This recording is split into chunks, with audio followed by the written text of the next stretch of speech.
یہ ہے انٹارکٹیکا جو صدیوں سے انسانوں کی پہنچ سے دور اور ان کے لیے ایک بہت بڑی مسٹری رہا ہے. چاہے وہ بلڈ واٹر فالز ہوں، مسٹیریس اینیملز ہوں، انڈر گراؤنڈ لیکس ہوں یا برف کے نیچے دبے ہوئے شہر ہوں. انٹارکٹیکا کے بارے میں کئی ایسی میتھس اور مسٹریز ہیں جن کا آج بھی سراغ نہیں لگایا جا سکا. انٹارکٹیکا دنیا کا وہ اکیلا کانٹیننٹ ہے جہاں کوئی انسان نہیں رہتا، کیونکہ یہاں پر ٹیمپریچر -90 ڈگری سیلسیس تک چلا جاتا ہے. اس کے ساتھ ساتھ یہاں پر 300 کلومیٹر پر آور کی سپیڈ سے برف کے طوفان بھی آتے ہیں. اسی طرح انٹارکٹیکا دنیا کا سب سے ڈرائی کانٹیننٹ بھی ہے. اتنا ڈرائی کہ آپ کو شاید یہ جان کر حیرت ہوگی کہ اسے ڈیزرٹ بھی کہا جاتا ہے، کیونکہ یہاں پر صرف 51 ملی میٹر بارش ہوتی ہے. اس سب کے باوجود پچھلے کئی 100 سال سے بہت سے کنٹریز انٹارکٹیکا کا کنٹرول لینے کی کوشش کر رہے ہیں. انٹارکٹیکا کا یہ میپ دیکھیں. اس حصے کو فرانس کلیم کرتا ہے، اس پارٹ کو ناروے کلیم کرتا ہے، آسٹریلیا اس ساری رائٹ سائڈ کو کلیم کرتا ہے. اسی طرح برٹن، چلی، ارجنٹینا اور نیوزی لینڈ بھی انٹارکٹیکا کے کچھ حصوں کو کلیم کرتے ہیں. لیکن آخر اس کی وجہ کیا ہے؟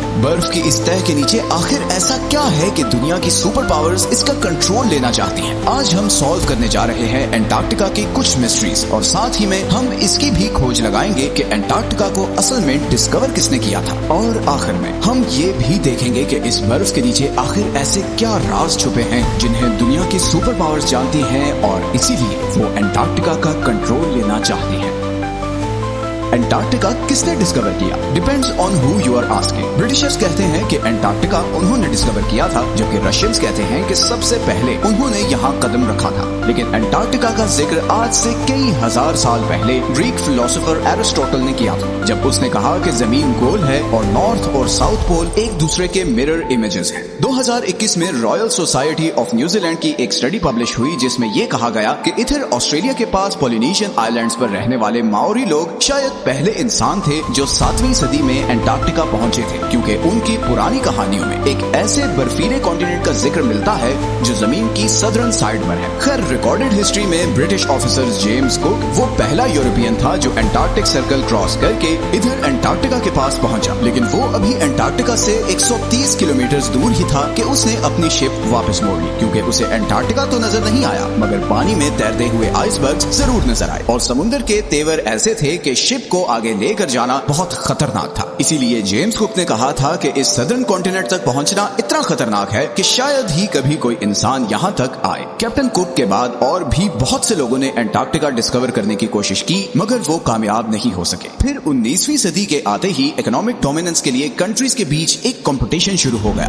دنیا اب ایک نیو ورلڈ آرڈر کی طرف بڑھ رہی تھی. ریسورسز اور نئے ٹریڈ روٹس ڈسکور ہو رہے تھے، انڈسٹریز لگ رہی تھی. ہر کنٹری آنے والی نئی صدی میں سپر پاور بننا چاہتا تھا اور اسی لیے ایکسپلوریشنز عروج پر تھی. ایسے میں 1819 میں رشین امپائر نے رشین ایکسپلورر فیبین وان بیلنگز ہاؤسن کو یہ ٹاسک دیا کہ وہ پوری دنیا کے گرد چکر لگائے اور نئی کنٹریز اور کانٹیننٹس ڈسکور کرے. 1820 میں فیبین نے کیپٹن کک کی پریڈکشن غلط ثابت کی اور یہاں سدرن اوشن میں پہنچ کر انٹارکٹیکا کو بہت قریب سے دیکھا. گو کہ اس نے انٹارکٹیکا پر قدم نہیں رکھا تھا مگر اسے ماڈرن ہسٹری کا وہ پہلا انسان کہا جاتا ہے جس نے انٹارکٹیکا کو دیکھا تھا. پھر 1900 سے 1920s کے بیچ بہت سے ایکسپلوررز نے انٹارکٹیکا کا رخ کیا. British explorer Robert falcon Scott 1911 میں اپنی ٹیم کے ساتھ انٹارکٹیکا پر اترا اور تقریباً 400 مائلز تک آگے گیا مگر پھر خراب موسم اور بھوک کی وجہ سے اسے واپس پلٹنا پڑا. لیکن واپسی کا یہ سفر بہت ہی بھیانک ثابت ہوا. اسکاٹ اور اس کی ٹیم سخت سردی اور برفانی طوفان میں پھنس گئے اور ان سب کی موت ہو گئی. پھر ورلڈ وار 1 کے بعد بہت سی کنٹریز نے یہاں اپنی ٹیمز بھیجی اور اس کانٹیننٹ کو کلیم کرنے کی کوشش کی. 1939 میں ہٹلر کے کہنے پر جرمن ایئر فورس نے یہاں نازی فلیگز بھی گرائے تاکہ اس ایریا کو نازی جرمنی کے کنٹرول میں دکھا سکے. ورلڈ وار 2 کے بعد بہت سی کنٹریز نے یہاں اپنے ریسرچ سٹیشن سیٹ اپ کیے